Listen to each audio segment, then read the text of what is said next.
Welcome back, my wisdom walkers. And for new people visiting my channel, I sincerely thank you. This is Sherry, and this is Life Lessons Learned. And yes, you saw that or that title correctly.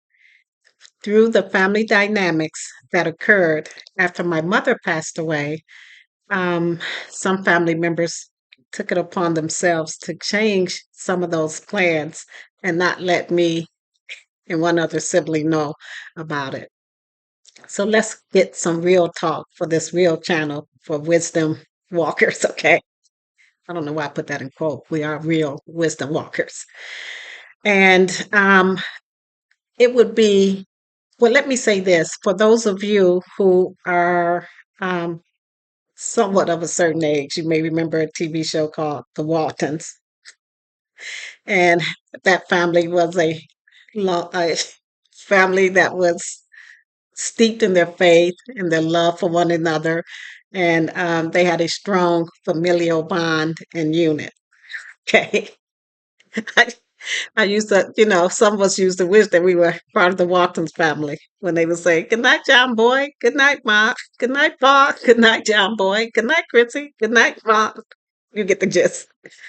And I get it. All families go through all types of drama over the years, all kinds of chaos that we create, all kinds of miscommunication, misunderstanding, egos getting in the way, egos getting bruised. I get it. But you guys all know I'm the type of person that prefers peace, but a real peace, not when you say, "No, I'm not mad," and you know you really are. I'm talking about creating something in our lives with our siblings, with our coworkers, with our colleagues, with our neighbors, in our community, with our kids, with our spouses, where we can coexist peacefully and where no one feels as if they're being misaligned or disrespected or misused or abused or, anything like that. Now, of course, like I said, there are going to be times when there will be misunderstandings or there will be miscommunication. But we as adults, I would like to say mature adults, but that boat left a long time ago. Um, it's up to us to try to navigate those rough seas, the rough ocean, and take control over our part in the whole, scenario. So that being said, when we were children, I kind of like mediated between disputes and things like that with me and my siblings because I always kind of was the one that took the higher road and said, okay, what's going to be fair for all of us. But as we got older, meaning adults, okay, because at some point people have to be accountable for their actions or inaction, I decided to kind of take a few steps back from that kind of centering for everyone else. So I allow people to, make their own. I'm talking about I allow them like I'm God.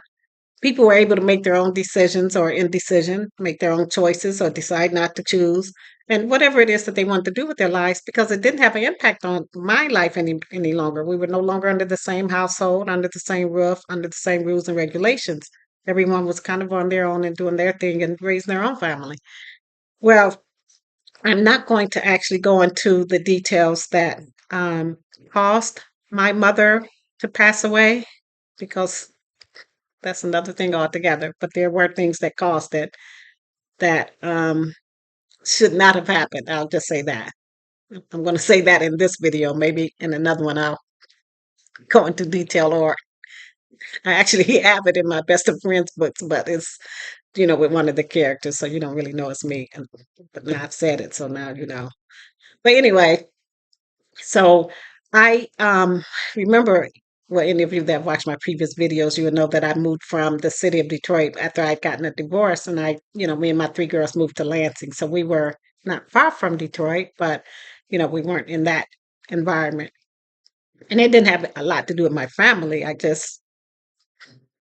said I won't lie, so okay, we won't say it didn't have anything to do with my family, but it was more so as a result of my divorce, and I wanted my girls to kind of be in a different environment and be raised in a smaller type community where people knew each other and neighbors, looked after each other.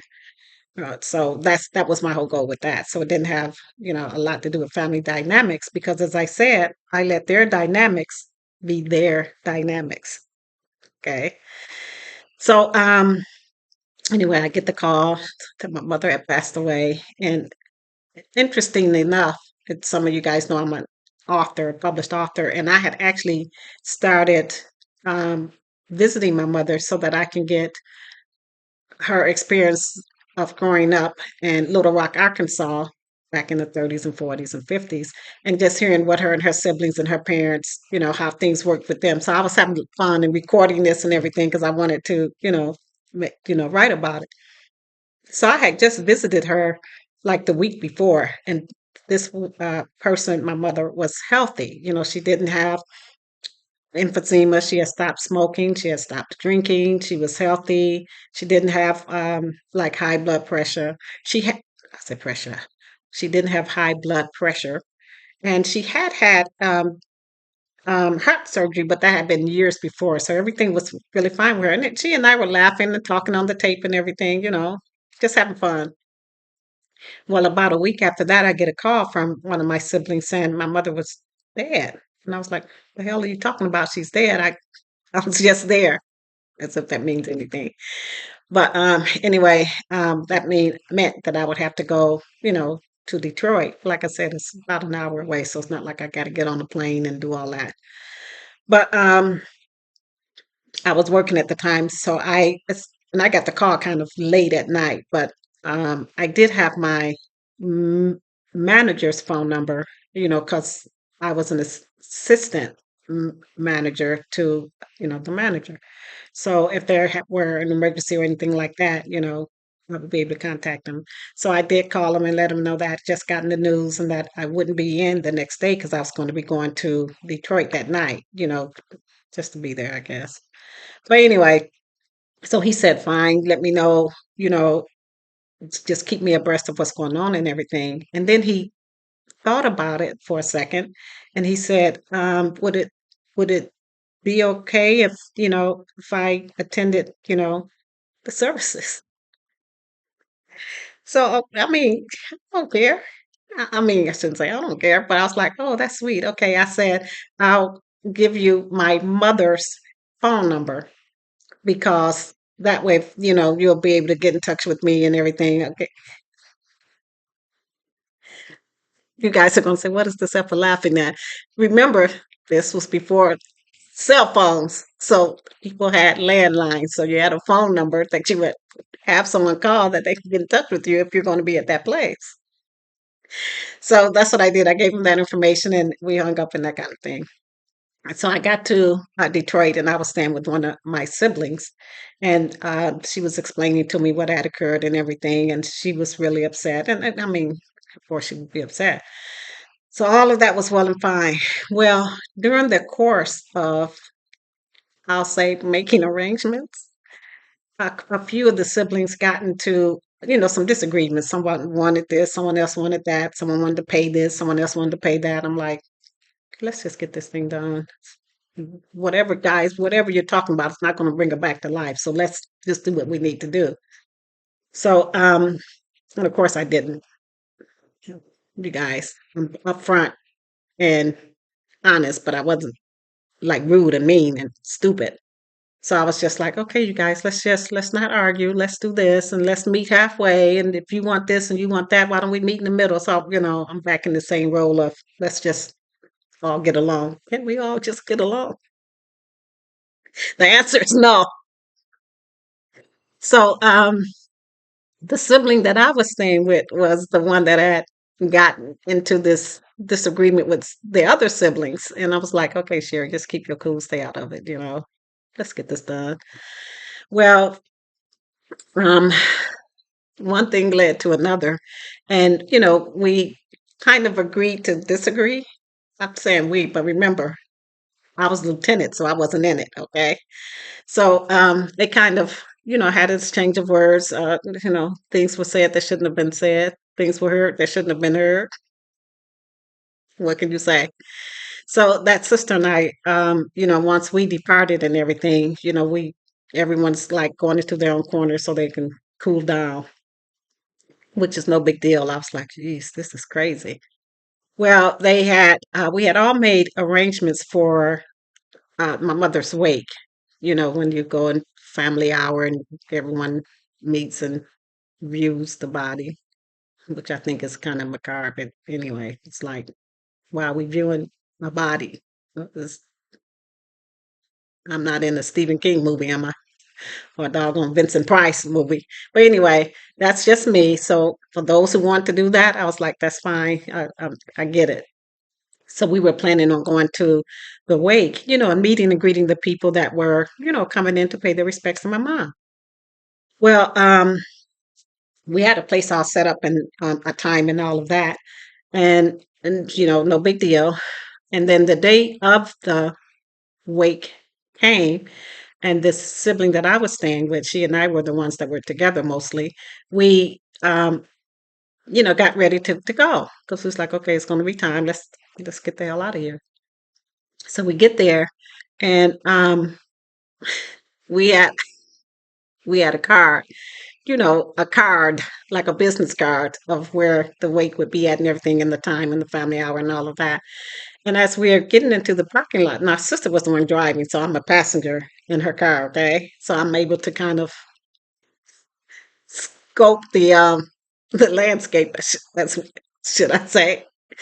And I noticed that there are no cars at this particular place. And you guys know already, I'm on time and I'm early, and usually I get it. I'm like, okay, most people would be late, but at this thing, I was like, it would be odd for us to be coming at the time that we're coming, and there are no cars. I mean, even if they were the cars of the employees, someone's car would have been in the parking lot. So anyway, and I mentioned to my sister, I said, I don't think anyone's here. And she was like, well, they'll be coming. I'm like, they'll be coming. Okay, okay. So we get out of the car. Our car's the only car in the parking lot. And she's looking out on the street like all of a sudden cars are going to start coming in saying they're sorry, they were late, they were rushing. And I'm like, what are you looking for? And she said, well, people have got to be showing up. And I said, I don't, I wonder if we're in the right place. Because I'm thinking it's got to be one of two things. We're either at the wrong address or it's the wrong time. I mean, come on. So she pulls the card out of her Louis Vuitton purse, and she says, "No, no, this is the place." So I ask her to, hand it over to me, which she does, and I look at the address. The address is right, right. I look at the name of the street because maybe we're on the wrong street. Maybe there's a church somewhere on this godforsaken planet that has the same address and the same street name as the one that we're supposed to be at. Jesus. So so yep, we're in the right place and this is the right time. I said, so what do you think happened? She said, I don't know. What are you getting at? And I said, let me think. All of you guys got into an argument. No one was listening to anyone. Everyone left mad and upset, except me, because at this point didn't give a jack. And I said, I bet you they changed the the place. And she was like, girl, your ass is crazy. No one changed the place of mom's wake without calling us. And I'm like, you grew up with these people. Are you telling me you don't know who they are? Uh, That just amazes me. I've been with my sister, my brother all their life. They've been mean all their life, but now why would you say they're mean? So anyway, she said, well, let's just wait and see. I'm like, "No, that's fine with me. I've got nothing but time. Time is on my side. Yes, it is. So we waited probably about 25, 30 minutes. And then I was like, okay, this is ridiculous. No one's coming. We're at the wrong place. They got a good one on us. I'll give them that. Okay. I mean, you got to give people their props. I said, but it's not here.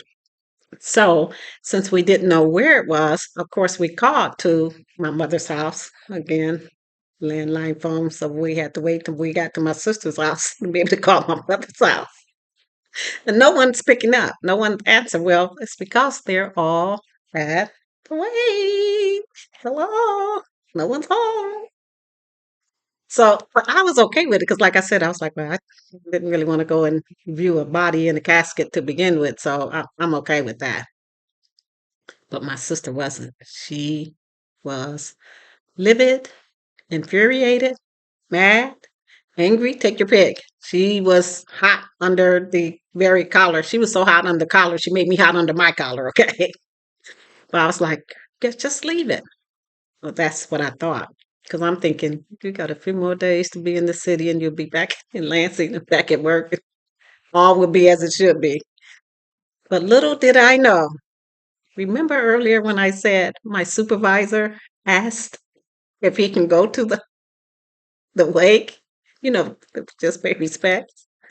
Well, and remember, I had given him my mother's phone number, the phone number to my mother's house, so that way anyone that would be there would be able to give him the correct information, and you know that would be that.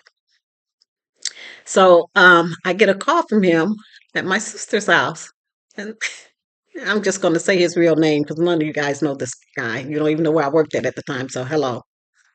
So yeah, but if you did a Google search, you could probably find out where I worked in whatever year my mother died, and then you would know that manager's name, and then you. So let's just call him Mark. So he called. He was like, "Hey, how are you doing?" And I'm like, I'm fine. And he was like, "Well, I didn't see you today." And I'm like, "Oh, my mother passed away. I wasn't going to be at work." But I didn't say it that way. I said, yeah, remember I told you my mother passed away and, I'll be off work for a few days. He said, no, I know that. He said, but I went to your mother's wake and I didn't see you. So just to let you know, he had called my mother's house prior to, and whoever answered the phone probably didn't know the family dynamics that were going on, or maybe they did. And they gave him the correct information. So he had the correct information. So he actually attended my mother's wake, and me and my sister are nowhere to see. So you remember when I said my sister was livid? You guys, when regular people get livid, you can tell they're mad, they're upset and agitated. But when a peacemaker, a conflict resolutionist, a let's all get along person is livid, you don't want to be around them, okay? Because they're like, okay, I tried the peaceful way. That did not work. So when I found out that my manager had been given the correct information, and these, we're going to call them knuckleheads, didn't give me and my sister the correct information, you you really didn't want to be in the same township as I was, okay? It was like, first of all, shocked, of course, but I had to play it off because this is my manager at work in Lansing, not in Detroit. So I was like, oh, I said, okay. I said, I'm not sure what happened. I said, what did they say? He said, well, I was introduced to one of your younger sisters, and she told me she hadn't seen you in a few days, you guys. So now it's like I'm telling someone my mother passed away. I need to take time off of work, and I'm out gallivanting somewhere, like in Hawaii on a beach with a margarita. Well, for me, it would be a frozen strawberry daiquiri because I can only drink sissy drinks. Okay. So now I'm really livid. And I'm like, I think there's going to wind up being two funerals at my mother's funeral because if I see any of these, let's say knuckleheads, it's not going to be a pretty sight. So I tried to play it off with them, and I said my sister and I had uh, there had been some miscommunication. We were at a different church. That church wasn't even open. I don't know how much of this he believed, but he was like, "Well, I always say that funerals and weddings always bring out the best in people." And then he paused and he said, "Or sometimes the worst." So I said, "Yes, I hear you." And then I said, "I just want to thank you. That was really sweet of you to drive up." you know, drive down from Lansing and, attend my mother's wake. I really appreciate it. That means a lot. But boy, was I embarrassed, humiliated, looking like a damn fool, and possibly a big liar. So I was like, cannot, cannot believe. Really? No, I mean, really? So, okay, so that was that. And then it came the day of the funeral. Those are antics that I'm not going to even get into today. Let's just say an altercation, two. Okay, if we're going to count them all, three happened at the church. One kind of involved me, but remember, I'm peaceful. So I'm trying to stay above the fray. I'm trying, really trying. But folks were talking about calling the cops, and let's just say I made a threat on someone's life after I had already gone up and made a speech at my mother's funeral about how we all need to be together as one. We need to be wise like the owl, strong like the lion. It was some speech that I made. People were like, I can't believe she gave that speech and now she's out in the parking lot. um, yeah. So those are just some of the family dynamics where you begin to wonder, um, I don't even know what to say, but what family members to stay in contact with and which ones you're okay to let go of. Okay. And I'm the type of person that once I get to that point, there's usually no turning back, unless, Jesus or God says, I need to have a talk with you. But if that doesn't happen, then everything is as it should be as far as I'm concerned. So that's just part of my past, part of my experiences. And you'll see if you look at, any of my previous videos or even of the future videos, you'll see the kind of nature that I have, with let's just have peace. If people are not willing to adhere to what you deem as your things that are acceptable to you, then it's okay to allow them to walk out of your life, leave your life, you leave their life, whatever it is you need to do to maintain your peace, your equilibrium, your faith. These folks will make you lose it. You'll be like, I, I'm trying here. So, to my wisdom walkers, thank you so much for always joining me. Please leave comments about any shenanigans, any chaos, any altercations that may have occurred between you and your family members during a time. It could be funerals or weddings or new births. I mean, we all go through it, and it depends on what we do to, what should I say, resolve those situations or sometimes not. You guys know my mantra knowledge is in the knowing, but wisdom is in the doing. And the true learning of a lesson is the application of it. And when I talk about applying the lesson, it means applying what you've learned, moving forward in your life so that you're not making the same errors, the same mistakes, having the same regrets that you've had in years past. Because really, we're here to grow and to learn and to do things differently. So, my question to you is what lessons have you learned recently, and what were the results or the outcome of your applying that particular lesson in your life? Now, just to let you know, that was years ago, of course, when so I said, of course, you guys would know that, but when my mother passed away. In fact, I can tell you the year that she passed away because remember when I told you my sister called me to let me know that my mother had passed away? It was the second, let's see, American Idol. It was the second one. So, what was the girl that won the first one? I can't even think of her name. Kelly Clark had won the first one, right? Was it Kelly Clark? I think so. This was the second one when it was between Clay Aiken and Can't even remember the other guy's name. But so I was watching that night, and that's how I remember when my mother passed away. Now, if you ask me what year it was, I'll have to say it was the year, the second season of American Idol, because I don't actually, like, at the top of my head know the year, but I remember watching Clay Aiken and Ruben Studdard was the other contestant when my sister called me. So, again, thank you for visiting my channel. For my wisdom walkers, thank you for always returning. For newbies, if you're so inclined, I ask that you please subscribe and come back and visit me again. And please do share your comments below. I'm very interested in seeing some of the other family dynamics that are out there and how you were able to resolve those issues. I'll talk to you later. Bye.